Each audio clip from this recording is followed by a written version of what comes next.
Hello साथियों। Physics की online classes physics bye Baldev sir में आपका स्वागत है।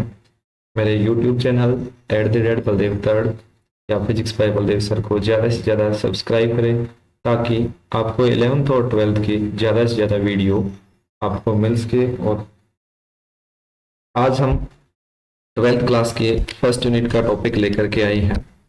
ज़्यादा से ज़्यादा इसको शेयर करिए ताकि जो बच्चे 11th और 12th में हैं उनको ज़्यादा से ज़्यादा सुविधाएं मिल सके।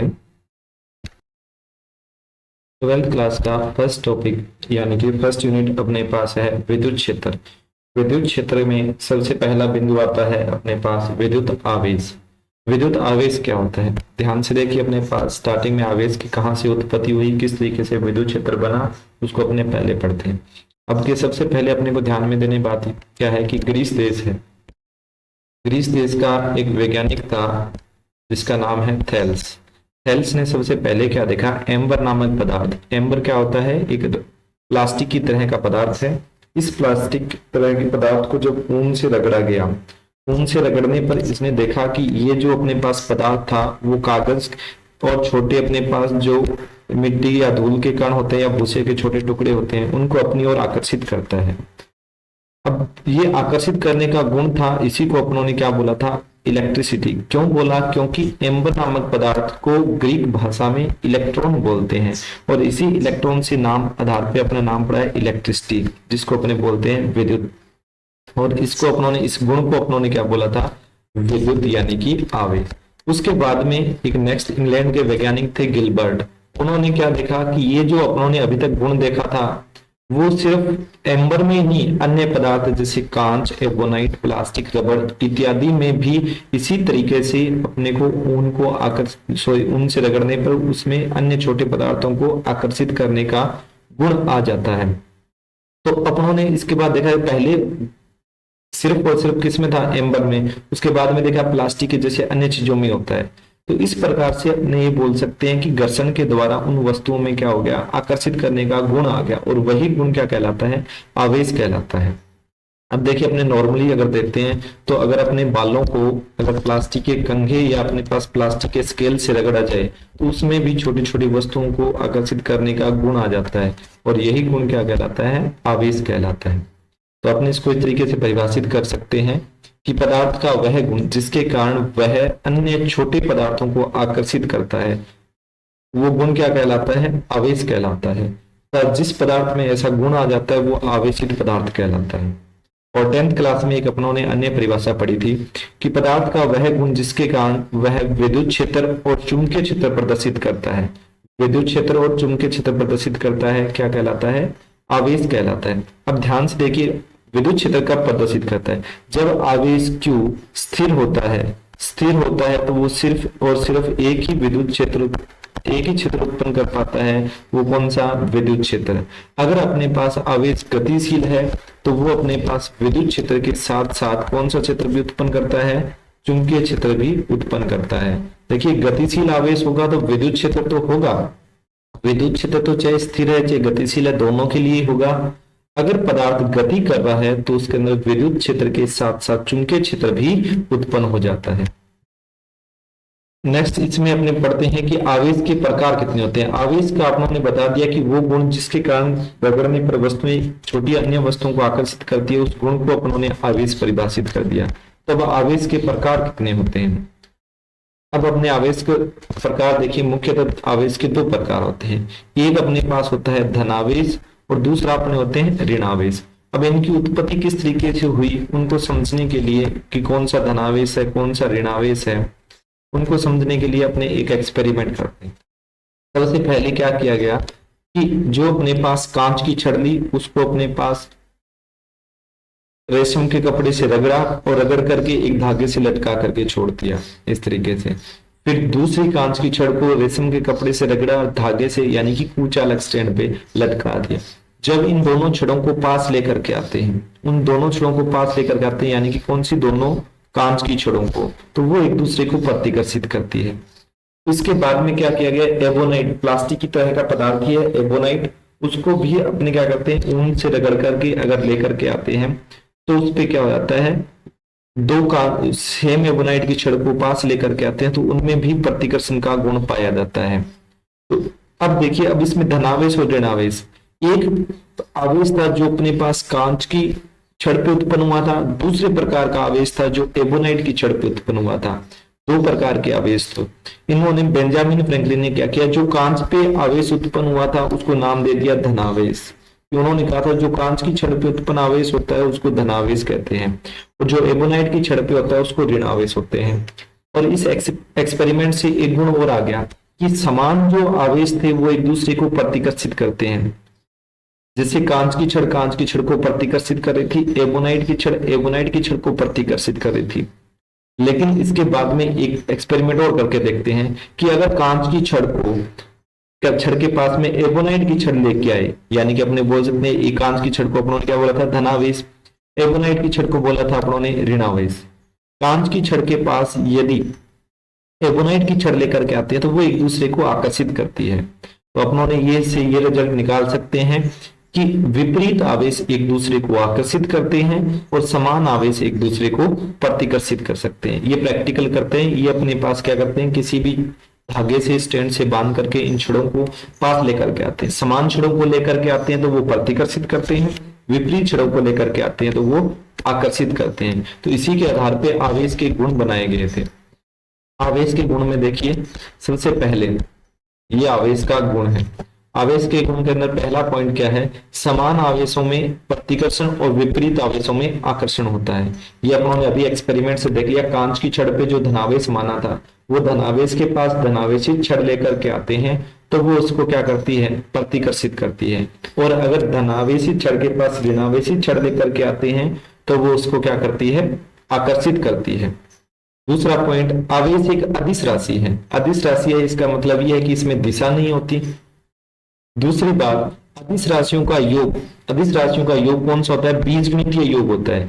बीजगणितीय योग का मतलब यह है कि अगर अपने पास आवेशों का योग करते हैं तो आवेशों का योग किस तरीके से आएगा, आवेशों का योग आएगा जो भी उनमें राशियां हैं उन्हीं राशियों के आधार पे आएगा।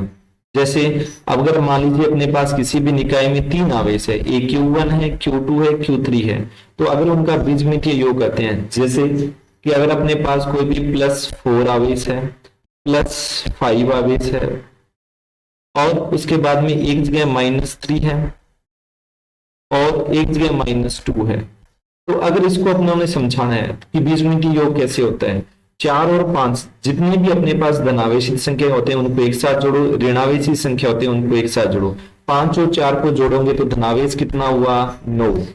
और अगर -3 और -2 को जोड़ते हैं तो ऋणावेश कितना हुआ, 5। और धनावेश में से ऋणावेश को घटा देते हैं तो कितना बचता है, 4। अगर इस तरीके का योग करते हैं तो वो योग कहलाता है बीजगणितीय योग। और बीजगणितीय योग होता है कौन सी राशियों का, अदिश राशियों का। इसके बाद में नेक्स्ट पॉइंट आता है अपने पास आवेश संरक्षण का नियम। आवेश संरक्षण का नियम, संरक्षण के नियम बहुत कम होते हैं, उनमें से एक इंपॉर्टेंट है आवेश का। आवेश संरक्षण का नियम ये कहता है कि अगर आपके पास आवेश को है तो उसको आप नष्ट नहीं कर सकते और ना ही आप आवेश को उत्पन्न कर सकते। ध्यान से सुनने योग्य बात है, इसको अच्छे से समझना कि आवेश न तो उत्पन्न किया जा सकता है और ना ही नष्ट किया जा सकता है, परंतु आप युग्म के रूप में, युग्म का मतलब है कि आप जितना प्लस आवेश उत्पन्न कर रहे हो कहीं ना कहीं उतना ही माइनस आवेश उत्पन्न होगा। और अगर इस युग्म का मान देखा जाए तो कुल मान कितना हो जाता है, प्लस और माइनस कैंसल आउट होकर के 0 हो जाता है, यानी कि उदासीन हो जाता है। तो अपने कह सकते हैं कि जो आवेश होता है उसको अपने युग्म के रूप में उत्पन्न कर सकते हैं, लेकिन नया आवेश उत्पन्न नहीं किया जा सकता, ना ही आवेश को नष्ट किया जा सकता। आप धनावेश और ऋणावेश को मिला सकते हो, उदासीन कर सकते हो, लेकिन उसको नष्ट नहीं कर सकते और ना ही नया आवेश आप उत्पन्न कर सकते। इसके लिए एक एग्जांपल देखिए, एक न्यूट्रॉन है, न्यूट्रॉन पे आवेश कितना होता है, 0 होता है। अगर 0 आवेश होता है तो इससे अपनों ने बनाया एक प्रोटॉन जिसके ऊपर धनावेश, एक इलेक्ट्रॉन जिसके ऊपर ऋणावेश और एक एंटी न्यूट्रॉन जिसके ऊपर कोई आवेश नहीं होता। तो अब अगर आपने देखते हैं जितना धनावेश था उतना ही ऋणावेश है, तो ये एक दूसरे को क्या कर देते हैं, कैंसिल आउट कर देते हैं। तो जितना आवेश पहले था कितना था, 0, अब भी कितना है, 0। नेक्स्ट एग्जांपल देखिए कि अगर अपने पास मान लीजिए कोई भी एक धनावेश था प्रोटॉन एक धनावेशित कण है, इससे अपनों ने बनाया एक न्यूट्रॉन और एक ये पॉजिट्रॉन है, ये पॉजिट्रॉन है, ये की प्लस है, पॉजिट्रॉन है, इसका मतलब ये होता है कि इसके आवेश धनावेश है, और एक न्यूट्रिनो है, उसके ऊपर आवेश कौन सा है, जीरो। न्यूट्रॉन पे भी आवेश जीरो, इधर प्रोटॉन पे प्लस आवेश, इधर पॉजिट्रॉन पे प्लस आवेश, तो दोनों तरफ प्लस आवेश है, मतलब आपने प्रोटॉन को तोड़ करके न्यूट्रॉन, एंटी न्यूट्रिनो और पॉजिट्रॉन बना लिए, लेकिन आवेश जितना पहले था उतना ही अब भी है। उसके बाद देखिए फोटोन, फोटोन के ऊपर किसी भी प्रकार का कोई आवेश नहीं होता, इससे अपनों ने बनाया एक इलेक्ट्रॉन जिसपे कौन सा आवेश, ऋण आवेश, और एक इससे बनाया पॉजिट्रॉन जिसपे कौन सा आवेश, धन आवेश, तो धन और ऋण मिलकर के कुल आवेश कितना हो गया, जीरो। तो अपने ये कह सकते हैं कि आवेश को न तो उत्पन्न किया जा सकता है, न ही क्या किया जा सकता है, नष्ट किया जा सकता है, यही आवेश संरक्षण का नियम है। उसके बाद नेक्स्ट पॉइंट आता है आवेश का क्वांटीकरण। आवेश का क्वांटीकरण का मतलब क्या है, ध्यान से समझिए। आवेश क्वांटा, क्वांटा मतलब होता है एक पैकेट, इसको अपने बोल सकते हैं कि जो भी अपने आवेश स्थानांतरित कर रहे थे, यानी कि वस्तुओं को रगड़ने पर उसमें से एक वस्तु से इलेक्ट्रॉन निकल करके दूसरी पे जा रहे थे, अपने बोल रहे थे एक धनावेशित है, एक ऋणावेशित है, तो उस पर जो भी अपने आवेश उत्पन्न हो रहा था वो एक न्यूनतम आवेश का पूर्ण गुणज ही स्थानांतरित हो रहा था। इसका मतलब ये है कि किसी भी वस्तु को अगर अपने स्थानांतर आवेश देते हैं और या उस पे आवेश लेते हैं तो वो एक निश्चित न्यूनतम मान कितना, इलेक्ट्रॉन के आवेश के बराबर, इलेक्ट्रॉन के आवेश के बराबर वो मान होता है ई, अपने मान लेते हैं वो आवेश अपने पास कितना है ई, और उसकी वैल्यू कितनी होती है 1.6 इंटू 10 की पावर -19। ये इलेक्ट्रॉन का एक न्यूनतम आवेश है। इस न्यूनतम आवेश को अपने क्या बोलते हैं कि ये एक स्थिर आवेश है, इसका एक निश्चित गुणा ही आप क्या कर सकते हो, स्थानांतरित कर सकते हो। यही अपने पास क्या है, आवेश के क्वांटीकरण का सिद्धांत है। और इसको अपने समीकरण के रूप में लिखते हैं Q बराबर प्लस माइनस NE। मान लीजिए अपने पास किसी प्लस आवेश है तो अपने पास प्लस ही आ जाएगा, माइनस आवेश है तो माइनस ही आ जाएगा। E का मान कितना है 1.6 इंटू 10 की पावर -19 है। n एक पूर्णांक संख्या है, किसी भी आवेश को आप स्थानांतरित कर रहे हो तो n क्या है, n संख्या है। E क्या है, एक वो न्यूनतम आवेश है, अपने मान सकते हैं एक न्यूनतम आवेश का पैकेट है E। अब इसी पैकेट को आप ट्रांसफर कर सकते हो, आप 2 इलेक्ट्रॉन ट्रांसफर कर सकते हो, 2 ले सकते हो, 2 दे सकते हो। किसी भी वस्तु पर आप 2 इलेक्ट्रॉन देते हो तो उस पर कौन सा आवेश आ जाएगा, ऋणावेश आ जाएगा। कितना आ जाएगा, 2E आ जाएगा। और अगर आप किसी भी वस्तु से 2 इलेक्ट्रॉन निकाल रहे हो तो उस पर कौन सा आ जाएगा, +2E आ जाएगा, यानी कि अपने पास उस पर धनावेश उत्पन्न हो जाता है। ये अपने पास आवेश के क्वांटीकरण का सिद्धांत है। आवेश के क्वांटीकरण के हिसाब से अपने एक ही बात समझ में आती है कि आवेश जो स्थानांतरित होता है वो एक निश्चित संख्या के या निश्चित मान के पूर्ण गुणज के रूप में ही स्थानांतरित होता है। उसके बाद में इंपॉर्टेंट पॉइंट नेक्स्ट वाला, आवेश अपरिवर्तित होता है। इसका मतलब है कि यदि अपने आवेश को गति करवाते हैं, गति करवाने पर आवेश के मान में कोई परिवर्तन नहीं होता, जबकि अगर अपने द्रव्यमान को गति करवाते हैं तो द्रव्यमान के मान में परिवर्तन होता है। यदि द्रव्यमान का वेग बहुत ज्यादा कर दिया जाए, यानी कि प्रकाश के वेग के अप्रोक्सीमेट, तो वो इस तरीके से परिवर्तित होता है। m बराबर m नोट, m नोट आपके पास प्रारंभिक द्रव्यमान, v वेग और c प्रकाश का वेग। अगर v का मान c के लगभग बराबर हो जाएगा या उसके अप्रोक्सीमेट हो जाए तब द्रव्यमान परिवर्तित होता है, या द्रव्यमान के अंदर। अब उसके बारे में देखिए, आवेश है, आवेश अपने पास रेस्ट में भी उतना होता है और मूविंग कंडीशन, मतलब अगर वो गतिशील है तो भी उतना ही होगा और रुका हुआ है तो भी उतना ही होगा। ये अपने पास आवेश के गुण थे। आवेश के गुणों को पढ़ने के बाद नेक्स्ट अपना पॉइंट आता है मात्रक एवं विमा। अब आवेश कौन सी राशि है, कितना इसका विमा होती है, क्या इसका मात्रक होता है, उसको अपने पढ़ते हैं। आवेश अदिश राशि है, अदिश राशि है, अभी अपनों ने बात की थी इसके बारे में। इसके अंदर दिशा नहीं होती और इसका योग क्या होता है, बीजगणितीय योग होता है। आवेश का मात्रक कूलाम होता है, ये अपने पास ऐसा ही मात्रक क्या होता है, कूलाम। अब देखिए इसकी विमा निकालना है। विमा निकालने के लिए अपने फॉर्मूला पढ़ते हैं धारा का। आई होती है आवेश प्रवाह की दर, और दर के लिए बटा में क्या लगाते हैं, समय। तो यहां से Q का मान अगर अपने आवेश का मान निकाला जाए तो वो कितना आता है, I इंटू टी आता है। ये अपने पास ऐसा ही, यानी कि अपने पास मूल राशि है ऐसा ही पद्धति के अनुसार से, तो इसको अपने बोल लिखते हैं A1 से। एस की विमा किससे सॉरी धारा की विमा किससे लिखते हैं A1 से, और ये टी समय है, इसकी विमा किससे लिखते हैं T1 से। तो अपने पास जो आवेश Q है इसकी विमा क्या आ गई A1 T1। ये अपने नोट करते हैं कि ये अपने पास किसकी विमा है आवेश की, और आवेश की विमा अपने लिखते हैं, मात्रक हो गया कूलम्ब और विमा होगी A1 T1। उसके बाद में एक अन्य मात्रक आता है स्टेट कूलम्ब ESU, स्थिर वैद्युत मात्रक। स्थिर वैद्युत मात्रक या इसको अपने बोलते हैं फ्रैंकलिन। फ्रैंकलिन इसलिए बोलते हैं कि धनावेश और ऋणावेश का जो नाम दिया था वो किसने दिया था, बेंजामिन फ्रैंकलिन ने दिया था। और ये कौन सी पत्ती का मात्रक है, सीजीएस पत्ती का मात्रक है। यानी कि एसआई पत्ती में क्या था कूलम्ब था, सीजीएस पत्ती में क्या होता है ESU। ESU को बोलते हैं स्थिर वैद्युत मात्रक, या इसको बोलते हैं स्टेट कूलम्ब, या इसको बोलते हैं फ्रैंकलिन। ये सारी क्या नाम है, सीजीएस पत्ती के मात्रक है। अब इनमें संबंध क्या होता है, एक कूलम्ब का मान 3 × 10 की पावर 9 स्टेट कूलम्ब होता है, या अपने बोल सकते हैं एक कूलम्ब बराबर 3 × 10 की पावर 9 ESU। ESU किसको बोलते हैं स्टेट कूलम्ब को। तो एक कूलम्ब बराबर 3 × 10 की पावर 9 स्टेट कूलम्ब। ये सीजीएस पत्ती और एसआई पत्ती के मध्य संबंध आ गए। एक अन्य मात्रक होता है, ये तो अभी स्थिर वैद्युत मात्रक था, नेक्स्ट आता है विद्युत चुंबकीय मात्रक। विद्युत चुंबकीय मात्रक का मतलब होता है EMU, इलेक्ट्रोमैग्नेटिक यूनिट। इसको अपने बोलते हैं, उसको स्टेट कूलम्ब बोला था, इसको बोलते हैं 1 कूलम्ब। और 1 कूलम्ब का मान होता है 10 कूलम्ब के बराबर। 1 कूलम्ब यानी कि विद्युत चुंबकीय मात्रक बड़ा होता है कितना, एसआई मात्रक कूलम्ब से 10 गुना बड़ा होता है, तो स्टेट कूलम्ब से कितना बड़ा हो जाएगा 3 × 10 की पावर 10 स्टेट कूलम्ब के बराबर हो जाएगा। अब आवेश के अन्य मात्रक देखिए, एक अपनों ने एसआई मात्रक पढ़ा था कूलम्ब, सीजीएस मात्रक पढ़ा था ESU, विद्युत चुंबकीय मात्रक पढ़ा था EMU, और एक अन्य मात्रक अपने पास होता है फेराडे। ये आवेश का सबसे बड़ा मात्रक होता है, और सबसे छोटा मात्रक होता है फ्रैंकलिन, जो अपने सीजीएस पत्ती में पढ़ा था। अब सबसे बड़े और सबसे छोटे मात्रकों के नाम अपने पास आ गए फेराडे और फ्रैंकलिन। और फेराडे का मतलब कितना होता है, एक फेराडे बराबर होता है 96,500 कूलम्ब।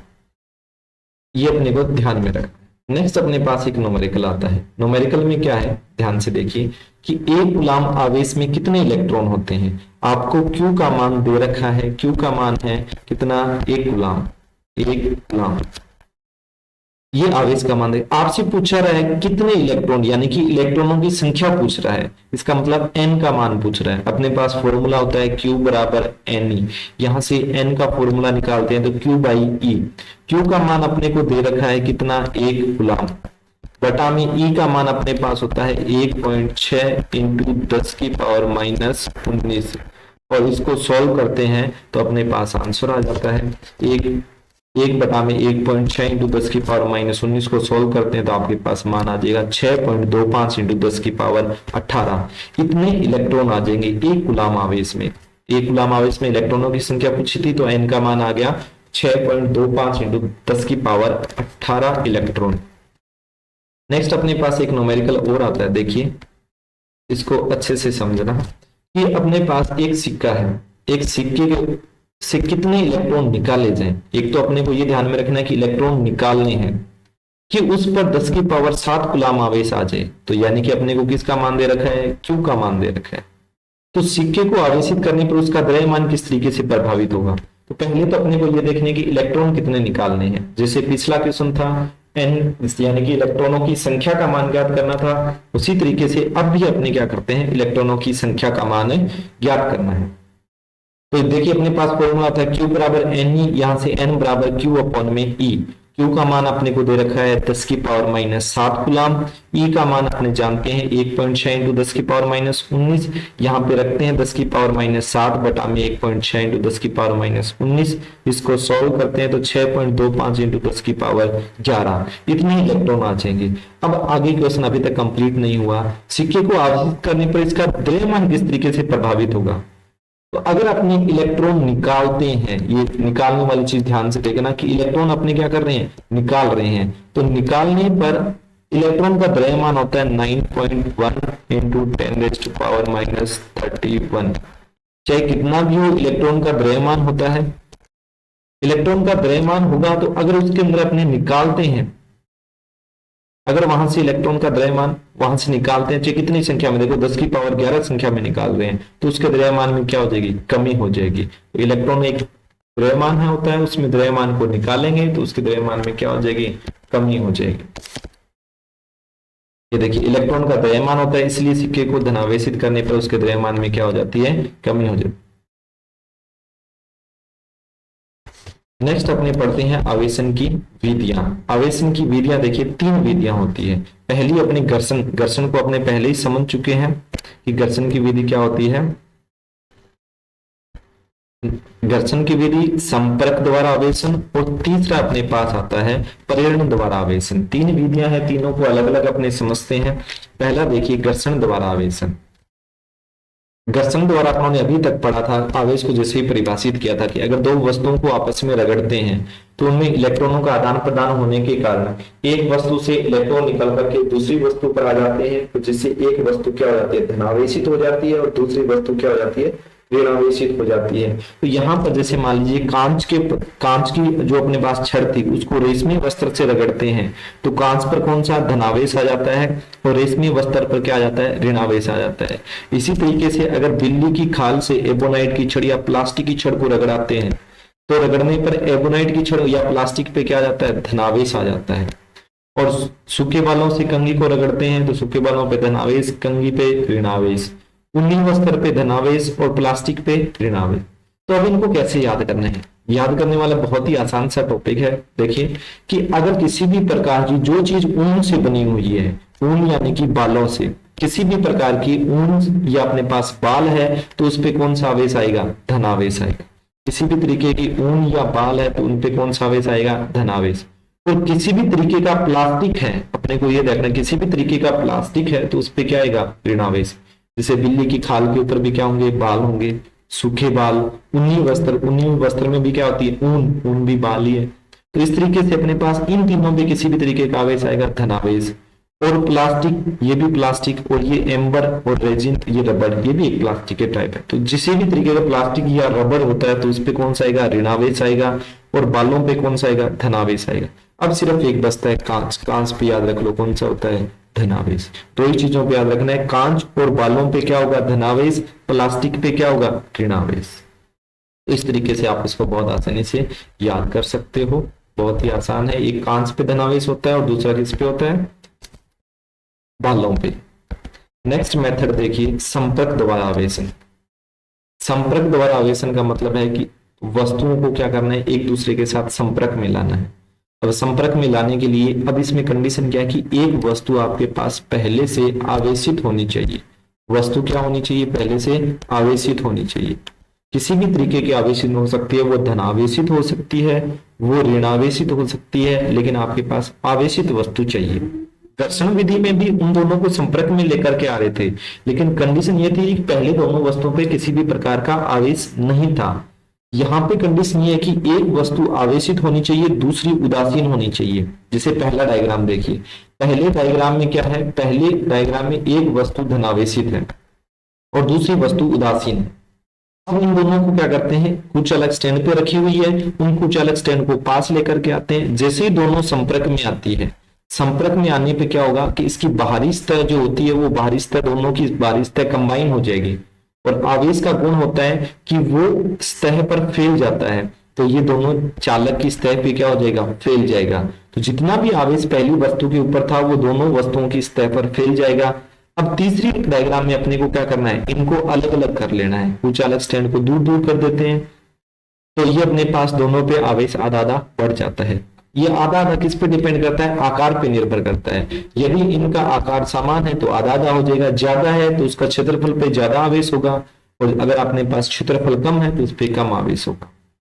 तो इस तरीके से आवेशन की विधि के अंदर बहुत ही आसान है क्या चीज, कि अगर अपने पास एक वस्तु आवेशित होनी चाहिए, दूसरी वस्तु उदासीन होनी चाहिए, उन दोनों को जैसे संपर्क में लेकर के आते हैं तो आवेश के गुण सतह पर फैलने के कारण उन दोनों की सतह पर फैल जाता है। जैसे उनको दूर दूर अलग अलग करते हैं तो वो उन दोनों की सतह पर आवेशित हो जाती है। तो ये आवेशन की विधि है। अब इसमें कंडीशन क्या है कि पहले अपने पास जिस तरीके का आवेश था, अपने उसी तरीके का आवेश दूसरी वस्तु को दे सकते हैं, जिसके कारण जितना आवेश है उससे कम ही दूसरी वस्तु को दे सकते हैं। जैसे मान लीजिए अपने पास Q आवेश था और दूसरे के ऊपर कोई आवेश नहीं था, तो आधा उसको दे दिया, आधा बच गया, यानी कि अपने जो आवेश Q आपके पास है उससे कम मान ही दूसरी वस्तु को ट्रांसफर कर सकते हैं।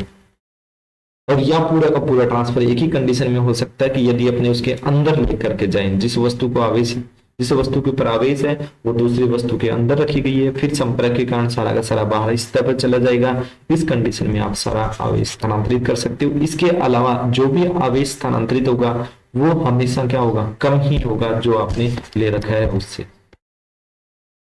अब तीसरी विधि अपने पास समझिए इसको, तीनों विधियों को कंपेयर करके आराम से पढ़ेंगे। पहली विधि थी घर्षण में दोनों वस्तुओं पर पहले कोई आवेश नहीं होता, उनको जैसे ही रगड़ते हैं तो दोनों पे विपरीत आवेश उत्पन्न होता है, एक पे धनावेश और एक पे ऋण आवेश। दूसरी विधि थी संपर्क विधि, उसमें वही आवेश उत्पन्न होता है जो अपने पास होता है। मान लीजिए अपने पास धनावेश है, दूसरी वस्तु पर अपने धनावेश ही उत्पन्न कर सकते हैं और जो अपने पास है उसे कम मात्रा में ही अपने ट्रांसफर कर सकते हैं। तीसरी विधि देखिए बहुत इंपॉर्टेंट, ये सबसे इंपॉर्टेंट इसलिए होती है कि इस विधि में अपने को संपर्क नहीं करवाना, इन दोनों अपने पास वस्तुओं को संपर्क नहीं करवाना। इसके अंदर भी यही कंडीशन है कि पहले अपने पास एक आवेशित वस्तु होनी चाहिए और दूसरी वस्तु होनी चाहिए उदासीन। जैसे मान लीजिए ये अपने पास एक उदासीन गोला है, 1 नंबर डायग्राम में आपके पास बनाया गया है, ये उदासीन गोला है। इसके पास एक कांच की छड़ लेकर के आते हैं, ये देखिए येलो जो अपने पास है ये कांच की छड़ धनावेशित है। जैसे इस गोले के पास लेकर के आते हैं, अपने को ध्यान ये रखना है कि टच नहीं करवाना। उन दोनों विधियों में संपर्क हो रहा था, ये विधि अलग इसलिए कि इसमें संपर्क नहीं करवाना, जस्ट इसके ये जो छड़ है उसको गोले के पास लेकर के आना है। जैसे ही पास लेकर के आओगे, इस पे जो धनावेश है वो चालक गोले के अंदर धन और ऋण को अलग अलग कर देगा। अलग अलग क्यों कर देगा? क्योंकि जो ऋणावेश है वो धनावेश को अपनी ओर आकर्षित करेगा, तो इसके कारण ऋणावेश चल करके छड़ की तरफ एकत्रित हो जाएगा और ये धनावेश को प्रतिकर्षित करेगा, तो वो क्या हो जाएगा, दूसरी तरफ पहुंच जाएगा। तो इस चालक छड़ को जैसे ही गोले के पास लेकर के आते हैं तो गोले के अंदर 2 प्रकार के आवेश उत्पन्न हो जाते हैं, एक ऋणावेश और दूसरा धनावेश। यानी कि कहने का मतलब ये है कि छड़ ने गोले को क्या कर दिया, ध्रुवित कर दिया, एक तरफ धनावेश हो गया, एक तरफ ऋणावेश हो गया। अब नेक्स्ट स्टेप में क्या करते हैं, तीसरे पॉइंट में देखिए, अपने पास जो धनावेश था वो तो अपने को लेकर के नहीं आना, सिर्फ क्या करना है, धनावेश को हटाना है। धनावेश को हटाने के लिए क्या कर देते हैं, इसको भू संपर्कित कर देते हैं। जैसे ही भू संपर्कित करोगे तो ये धनावेश पृथ्वी में चला जाएगा, ये ऋणावेश नहीं जाएगा, क्योंकि ऋणावेश और धनावेश एक दूसरे को आकर्षण बल से आकर्षित कर रहे हैं। तो ये इसके पास जुड़ा हुआ 4th पॉइंट में दे सकते हैं कि ऋणावेश होगा वो तो धनावेश की तरफ रहेगा और धनावेश होता है वो कहां पे चला गया, पृथ्वी में चला गया। अब अपने भू संपर्क हटा देते हैं, 4th कंडीशन क्या था। और 5th में क्या कर देते हैं, इस धनावेशी छड़ को भी हटा देते हैं। इस धनावेशी छड़ को हटाएंगे तो गोले के ऊपर जो ऋणावेश था वो सारी सतह के ऊपर फैल जाएगा। ये अपने को आवेशित गोला मिल गया। अपने पास देखिए अब इसमें क्या क्या चीजें अलग हैं। एक तो सबसे इंपॉर्टेंट पॉइंट इसमें यह है कि इसमें वस्तुओं का संपर्क नहीं करवाना। दूसरा इसमें इंपॉर्टेंट पॉइंट यह है कि इसमें अपने पास जिस तरीके का आवेश जो अपने पास पहले मान लीजिए धनावेश था, तो अपने वस्तु पर कौन सी तरीके का आवेश उत्पन्न करेंगे, ऋणावेश उत्पन्न करेंगे। दोनों पॉइंट बहुत इंपॉर्टेंट। पहला संपर्क नहीं करवाना, दूसरा जैसा अपने पास आवेश है उसका विपरीत आवेश उत्पन्न कर सकते हैं। और दूसरी विधि थी संपर्क विधि। संपर्क वाले में क्या कर पाते थे, जैसा अपने पास है वैसा ही आवेश उत्पन्न कर पाते हैं। और घर्षण में दोनों पे विपरीत आवेश और बराबर मात्रा में। संपर्क वाले में जितना आवेश है उससे कम आवेश स्थानांतरित कर पाते हैं और इस पर जितना अपने पास है उतना ही ऋणात्मक मान अपने उत्पन्न कर सकते हैं। ये तीनों विधियों को आप एक दूसरे से कंपेयर करके पढ़ सकते हैं। उसके बाद एक पॉइंट आता है श्रवण विद्युतदर्शी, जो आजकल के सिलेबस में कम कर दिया लेकिन है। श्रवण विद्युतदर्शी के अंदर क्या होता है, ये एक ऐसा उपकरण है जिसकी सहायता से अपने आवेश की मात्रा की गणना कर सकते हैं और प्रकृति का भी पता लगा सकते हैं। यानी कि प्रकृति का भी पता लगा सकते हैं कि धनावेश है, ऋणावेश है, और अपने इसके अंदर मात्रा भी कर सकते हैं कि कितना का आवेश है। तो इसके लिए अपने इस श्रवण विद्युतदर्शी को समझते हैं। इसके अंदर होता क्या है, ये एक कांच का पात्र होता है। कांच के पात्र, कांच का जार है, इसके ऊपर ये कॉर्क लगा हुआ होता है, ये वाला कॉर्क है, और इसके अंदर ये वाला जो नीचे रेड कलर के स्वर्ण पत्र है वो इसके साथ संपर्क में होते हैं। दो स्वर्ण पत्र है इस तरीके से इस ब्लू धनावेशी छड़ के साथ संपर्क में होते हैं। उसके ऊपर एक क्या होते हैं, घुंडी लगी हुई होती है, उसके ऊपर क्या होते हैं, घुंडी लगी हुई होती है। अब इसकी क्रियाविधि को समझते हैं, ध्यान से समझना। ये धनावेशी तो बनाए गए हैं, पहले सबसे समझो कि ये अपने पास घुंडी है, धात्विक छड़ है, इससे ये वाला की धात्विक छड़ है, इसके साथ दो स्वर्ण पत्थर जुड़े हुए हैं। सबसे पहले अपने को क्या करना है, इस घुंडी से जो भी अपने पास ज्ञात आवेश है, जिसे मान लीजिए धनावेश है, उसका इसके साथ संपर्क करवाते हैं। बहुत ही ध्यान से सुना कि ये धात्विक डिस्क जो घुंडी है उसके संपर्क में आवेश धनावेश लेकर के आते हैं, उसको टच करवाते हैं। जैसे इसको धनावेश या अपने ऋणावेश भी टच करवा सकते हैं। जैसे इसको टच करवाते हैं उस छड़ के ऊपर धनावेश फैल जाएगा और वही आवेश क्या होना है, दोनों स्वर्ण पत्तियों पर फैल जाएगा। जैसे ये आवेश फैलेगा दोनों स्वर्ण पत्तियों के साथ, जैसे आवेश फैलेगा तो दोनों के ऊपर धनावेश उत्पन्न होने के कारण वो एक दूसरे को प्रतिकर्षित करेगी और प्रतिकर्षित करने के कारण वो क्या हो जाएगी, फैल जाएगी। इतनी बात। अब एक बार इतनी ध्यान से समझो कि घुंडी को अपने को ज्ञात आवेश संपर्क करवाना है, संपर्क करवाना है, से टच करवाना है, चाहे वो धनावेश है चाहे ऋणावेश है, वो आवेश इस छड़ के ऊपर होते हुए क्या हो जाएगा, पत्तियों पे फैल जाएगा। पत्तियों पर जैसे समान आवेश आएगा तो प्रतिकर्षण के कारण वो फैल जाएगी। एक स्टेप कंप्लीट हो गया। अब अपने ये तैयार होगी विद्युत राशि, अभी तक ये तैयार नहीं थी, अब अपने ये क्या है, आवेश को ज्ञात करने के लिए तैयार हो चुकी है। अब अपने को क्या करना है, अब अपने को एक धनावेशी छड़ है या कोई भी ऋणावेशी छड़ है जिसके ऊपर अपने को ज्ञात करना है आवेश, उस ज्ञात आवेश को वाली छड़ को इस घुंडी के पास लेकर के आते हैं। ज्ञात आवेश वाली छड़ को क्या करते हैं, इस घुंडी के पास लेकर के आते हैं। मान लीजिए जो अपने पास अज्ञात छड़ है उसके ऊपर धनावेश है, अपने मानते अपने को पता नहीं है, वो जैसे इसके पास लेकर के आओगे तो पास लाने पर अब ध्यान रखना कि अब इसको टच नहीं करवाना है, अब इसको सिर्फ क्या करना है, इसके संपर्क में लेकर के, संपर्क में नहीं लेकर के आना, इसके पास लेकर के आना है। जैसे ही पास लेकर के आओगे तो प्रेरण के कारण ये इसको क्या करेगा, प्रतिकर्षित करेगा। जो भी इस घुंडी पर आवेश था उसको क्या करेगा, प्रतिकर्षित करेगा। अगर धनावेश है तो प्रतिकर्षित करेगा, अगर आपने पहले ऋणावेश दे रखा था तो उसको क्या करेगा, आकर्षित करेगा। तो एक बार अपने मान करके चलते हैं कि घुंडी को पहले कौन सा आवेश दे रखा था, धनावेश दे रखा था। अब इसके पास धनावेशी छड़ लेकर के आते हैं तो क्या होगा, वो धनावेश इसको क्या करेगा, प्रतिकर्षित। जैसे ही प्रतिकर्षित करेगा तो ये आवेश नीचे जाएगा, नीचे जाता हुआ कहां पे फैल जाएगा, दोनों पत्तियों पे आवेश की मात्रा को क्या कर देगा, बढ़ा देगा। जैसे ही पत्तियों पर आवेश की मात्रा बढ़ेगी वो क्या हो जाएगी, और ज्यादा फैलने लग जाएगी। वो और ज्यादा फैलेगी तो अपने बता सकते हैं कि आवेश फैल रहा है, पत्तियां फैल रही है, इसका मतलब वो जो वस्तु है उसके ऊपर ऐसा ही आवेश है जैसा पहले था। और पहला कौन सा था, धनावेश था। तो अपने बता सकते हैं कि जो अज्ञात छड़ थी उसके ऊपर भी कौन सा आवेश है, धनावेश है। अगर अपने इसके ऊपर अज्ञात छड़ के ऊपर ऋणावेश होता तो क्या करते, जैसे इसको पास लेकर के आते तो ये धनावेश इसको आकर्षित करता और सारा का सारा आवेश कहां पर चला जाता, घुंडी की तरफ चला जाता। तो प्लेटों पर आवेश का मान क्या हो जाता, कम हो जाता। और जैसे ही प्लेटों पर आवेश का मान कम होगा तो वो क्या करेगी, जो प्रतिकर्षण के कारण फैली हुई थी वो क्या हो जाएगी, सिकुड़ जाएगी। तो अगर पत्तियां सिकुड़ रही है तो वो ये प्रदर्शित कर रही है कि अपने पास जो आवेश था उसका विपरीत आवेश अज्ञात वस्तु के ऊपर है। तो अपने बता सकते हैं कि अज्ञात वस्तु पर कौन सा आवेश है, ऋण आवेश। अब बात करते हैं आवेश की मात्रा। आवेश की मात्रा निर्भर करती है कि पत्तियां कितना फैलती है। जितना ज्यादा फैलती है तो आवेश का मान ज्यादा है, अगर कम फैलती है तो आवेश का मान क्या है, कम है। इस तरीके से अपने इनको बता सकते हैं कि ये श्रवण पत्र है जिसके द्वारा अपने अनुमान लगा सकते हैं कि कौन से प्रकार का आवेश है, कितना आवेश है। नेक्स्ट आता है, नेक्स्ट पॉइंट है, अपने को ज्यादा टाइम वेस्ट नहीं करना, सिर्फ टॉपिक पे ध्यान देना है। इसलिए बिना किसी भी अपने पास एडवर्टाइजमेंट के आप ज्यादा से ज्यादा इसको शेयर करो बच्चों तक, ताकि वो अपना सिलेबस जल्दी से जल्दी कवर कर सकते हैं। बहुत कम वीडियोज में आप सिलेबस क्या करोगे, कवर कर पाओगे। नेक्स्ट देखिए इलेक्ट्रॉन सिद्धांत। इलेक्ट्रॉन सिद्धांत ये कहता है कि कोई भी परमाणु होता है उसके अंदर नाभिक के अंदर धनावेश और न्यूट्रॉन उपस्थित होते हैं और उसके चारों ओर क्या करते हैं, इलेक्ट्रॉन चक्कर लगाते हैं। जितनी मात्रा में नाभिक में धनावेश होता है उतनी मात्रा में बाहर इलेक्ट्रॉन चक्कर लगाते हैं, इसलिए परमाणु क्या होता है, उदासीन होता है। लेकिन अगर यदि अपने बाह्यतम कोश से इलेक्ट्रॉनों को निकाल लिया जाता है तो धनावेश तो अंदर नाभिक में उतने ही है जितने पहले इलेक्ट्रॉन थे। अगर अपनों ने 2 इलेक्ट्रॉन निकाल लिए तो जो नाभिक था उसमें 2 धनावेश एक्स्ट्रा हो गए। पहले ये मान करके चलते हैं कि अपने दोनों के ऊपर 8 ही क्या थे, धनावेश थे, और 8 ही क्या थे, इलेक्ट्रॉन थे, बाहर चक्कर लगा रहे थे।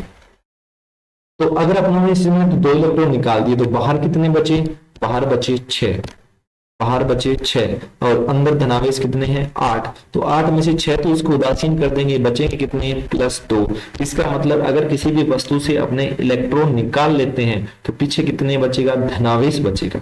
अगर किसी वस्तु से इलेक्ट्रॉन निकाल लेते हैं तो उसके ऊपर कौन सा आवेश उत्पन्न हो जाता है, धनावेश उत्पन्न हो जाता है। और दूसरा, यदि अपने किसी वस्तु को इलेक्ट्रॉन देते हैं तो कंडीशन समझिए कि पहले अपने पास 8 धनावेश और 8 ही ऋणावेश थे। अपनों ने 2 इलेक्ट्रॉन उसको दे दिए, बाह्यतम कोश में क्या कर दिया, 2 इलेक्ट्रॉन अपनों ने उसको दे दिए। बाह्यतम इलेक्ट्रॉन 2 बढ़ने के कारण पहले 8 थे, अब कितने हो गए, 10 में से 8 तो ये प्रोटॉन को क्या कर देगा, उदासीन कर देगा। 2 इलेक्ट्रॉन बचेंगे तो कौन सा आवेश बचेगा, ऋणावेश, -2 इलेक्ट्रॉन। तो अपने कह सकते हैं कि अगर किसी वस्तु से इलेक्ट्रॉन निकालते हैं तो उसके ऊपर क्या आ जाता है, धनावेश, और अगर किसी वस्तु को इलेक्ट्रॉन देते हैं तो उस पर कौन सा आवेश आ जाता है, ऋणावेश उत्पन्न हो जाता है। तो ये अपने पास क्या था, इलेक्ट्रॉन सिद्धांत। उसके बाद में हम इसी सिद्धांत के आधार पे अपने चालक कुचालक को परिभाषित कर सकते हैं। चालक कुचालक को परिभाषित करने का मतलब क्या होता है, ध्यान से देखिए कि अगर अपने पास वे पदार्थ जो विद्युत धारा का आसानी से प्रवाह करते हैं क्या कहलाते हैं, चालक कहलाते हैं। इनमें कंडीशन क्या होती है, इनमें मुक्त इलेक्ट्रॉन होते हैं। मुक्त इलेक्ट्रॉन अधिक मात्रा में होने पर वो धारा प्रवाह में क्या करते हैं, योगदान करते हैं। तो धारा प्रवाह में चालक क्या होते हैं, अब अपने कह सकते हैं कि जिन पदार्थों में मुक्त इलेक्ट्रॉन होते हैं और वो क्या करते हैं, धारा प्रवाह में योगदान करते हैं, तो वो क्या करते हैं, क्या क्या कहलाते हैं, चालक कहलाते हैं। और दूसरा अपने इसी तरीके से परिभाषित करें कुचालक को, तो कुचालक वे पदार्थ होते हैं जो क्या करते हैं, आवेश प्रवाह नहीं कर पाते और इनमें फ्री इलेक्ट्रॉन भी नहीं होते।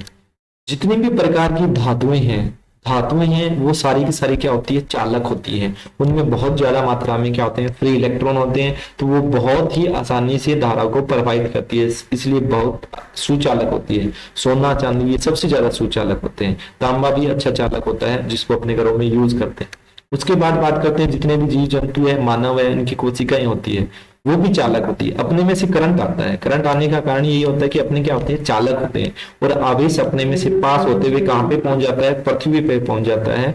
तो वो सारे के सारे क्या है, चालक हैं। और अगर कुचालक होता है, जैसे सूखी लकड़ी होता है, रबर की, प्लास्टिक की छड़ होती है, वो क्या होते हैं, कुचालक होते हैं, क्योंकि इनमें फ्री इलेक्ट्रॉन नहीं होते, तो वो क्या करते हैं, धारा प्रवाह में योगदान नहीं करते, इलेक्ट्रॉनों को पास नहीं होने देते, तो धारा भी प्रवाहित नहीं होती। धारा होती क्या, आवेश प्रवाह की दर ही तो विद्युत धारा होती है। अगर आवेश प्रवाहित ही नहीं होंगे तो विद्युत धारा भी नहीं आएगी। तो अपने ये कह सकते हैं कि जो फ्री इलेक्ट्रॉन होते हैं धातुओं में वो क्या करते हैं, चालक का काम करते हैं, और जिनमें फ्री इलेक्ट्रॉन नहीं होते वो क्या करते हैं, कुचालक होते हैं। जैसे प्लास्टिक, रबर, सूखी लकड़ी, ये सारे क्या है, कांच इत्यादि, ये क्या है, कुचालक। इन दोनों के अलावा एक होते हैं परावैद्युत पदार्थ। ध्यान से समझना, परावैद्युत पदार्थ क्या होते हैं, ये भी कुचालक ही होते हैं। इनमें क्या होते हैं, जितनी मात्रा में धनावेश होता है उतनी मात्रा में ऋणावेश होता है, और ये फ्री आवेश नहीं होते इनमें, और ये ना इसके अंदर क्या होता है, धारा प्रवाह में योगदान करते हैं। लेकिन जैसे इनके ऊपर बाह्य विद्युत क्षेत्र लगाते हैं, बाह्य विद्युत क्षेत्र का मतलब एक तरफ प्लस आवेश और एक तरफ माइनस आवेश की प्लेट लगाते हैं, तो एक विद्युत क्षेत्र उत्पन्न होता है, विद्युत क्षेत्र। जैसे इसमें रखेंगे तो ये प्लस आवेश क्या होगा, इस ऋणावेश की तरफ चला जाएगा, और ये ऋणावेश था वो इस तरफ आ जाएगा। तो ये अपना एक खुद का विद्युत क्षेत्र बना लेते हैं, प्लस से माइनस की ओर। इसको बोलते हैं प्रेरित विद्युत क्षेत्र। कहने का मतलब परावैद्युत पदार्थ वे होते हैं जो होते तो कुचालक है, लेकिन जैसे इनको विद्युत क्षेत्र में रखते हैं तो वो खुद का विद्युत प्रभाव उत्पन्न कर लेते हैं, या अपने बोल सकते हैं विद्युत प्रभाव प्रदर्शित करते हैं। उनको अपने क्या बोलते हैं, परावैद्युत पदार्थ बोलते हैं। इनको आगे अपने पढ़ेंगे, परावैद्युतांक क्या होता है, किस तरीके से होता है। तो इनके एग्जाम्पल देखिए, मोम, अपरख, जल इत्यादि। तो अपनी ये 12th क्लास की फर्स्ट क्लास थी, फर्स्ट यूनिट की। तो अब अपने आगे 3 वीडियोज में, मैक्सिमम 3 वीडियोज में अपने फर्स्ट चैप्टर को कवर करने की कोशिश करेंगे। तो ज्यादा अपने साथियों के साथ इसको शेयर करो, ताकि अपने पास उनको भी बहुत आसानी से चैप्टर करने को मिल जाए। इसकी पीडीएफ चाहिए तो मेरा ये कॉन्टेक्ट नंबर है, या अपने पास मेरे को टेलीग्राम पे, मेरे को व्हाट्सएप पे, मेरे को जो अपने पास इंस्टा है @बलदेव या यूट्यूब पे भी आप कमेंट कर दीजिए। इस कमेंट सेक्शन में ज्यादा से ज्यादा शेयर कीजिए ताकि आप जिस भी वीडियो पे आपको टॉपिक चाहिए उसका मेरे को कमेंट कर दो, और जिससे ज्यादा कमेंट आएंगे उसी टॉपिक पे आपको नेक्स्ट वीडियो मिल जाएगा। तब तक के लिए धन्यवाद। ज्यादा से ज्यादा शेयर करो, लाइक करो। धन्यवाद।